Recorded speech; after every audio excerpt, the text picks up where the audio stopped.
గోవిందరావుపేట్ మండలంలో అంగన్వాడీ కేంద్రాలు పిల్లలకు మనోవికాస కేంద్రాలు కావాలని, తల్లిదండ్రులు తమ పిల్లలను అంగన్వాడీ కేంద్రాల్లో చేర్పించాలని రాష్ట్ర పంచాయతీరాజ్, గ్రామీణాభివృద్ధి, గ్రామీణ నీటి సరఫరా, మహిళా శిశు సంక్షేమ శాఖల మంత్రి దనసరి అనసూయ సీతక్క తెలిపారు. గోవిందరావుపేట్ మండలంలో చల్వాయి గ్రామంలో 12 లక్షల అంచనా వ్యయంతో నూతన అంగన్వాడీ 4వ భవనానికి రాష్ట్ర పంచాయతీరాజ్, గ్రామీణాభివృద్ధి, గ్రామీణ నీటి సరఫరా, మహిళా శిశు సంక్షేమ శాఖల మంత్రి దనసరి అనసూయ సీతక్క మరియు గ్రంథాలయ సంస్థ చైర్మన్ బానోత్ రవిచందర్ తో కలిసి శంకుస్థాపన చేశారు. ఈ కార్యక్రమంలో అదనపు కలెక్టర్ రెవెన్యూ మహేందర్ జీ, అదనపు కలెక్టర్ స్థానిక సంస్థలు సంపతరావు, జిల్లా సంక్షేమ అధికారిని శ్రీమతి కూచన శిరీష, స్థానిక ప్రజా ప్రతినిధులు, జిల్లా అధికార యంత్రాంగం, ఐసిడిఎస్ సూపర్వైజర్లు, సఖి, డిసిపియు, చైల్డ్ వెల్ఫేర్ సిబ్బంది, అంగన్వాడీ టీచర్లు తదితరులు పాల్గొన్నారు. ఈ సందర్భంగా మంత్రివర్యులు సీతక్క మాట్లాడుతూ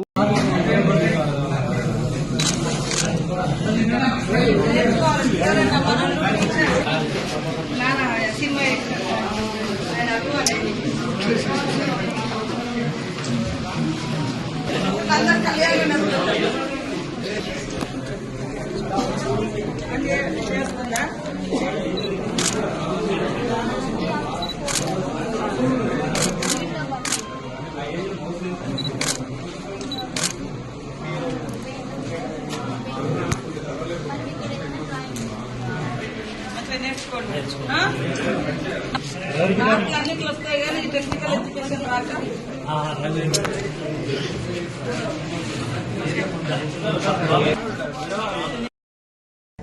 మంచిగా ఉంటాడు, కోజులు కూడా కొడుతున్నాడు. పట్టుకున్నాం, పట్టుకో. 2 వచ్చినాయి, 60 వయసు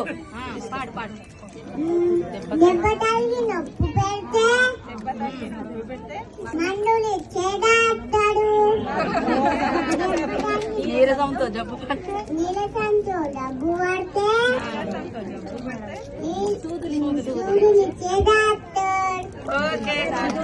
గాడ్ బ్లెస్ మమ్మీ చెప్పు.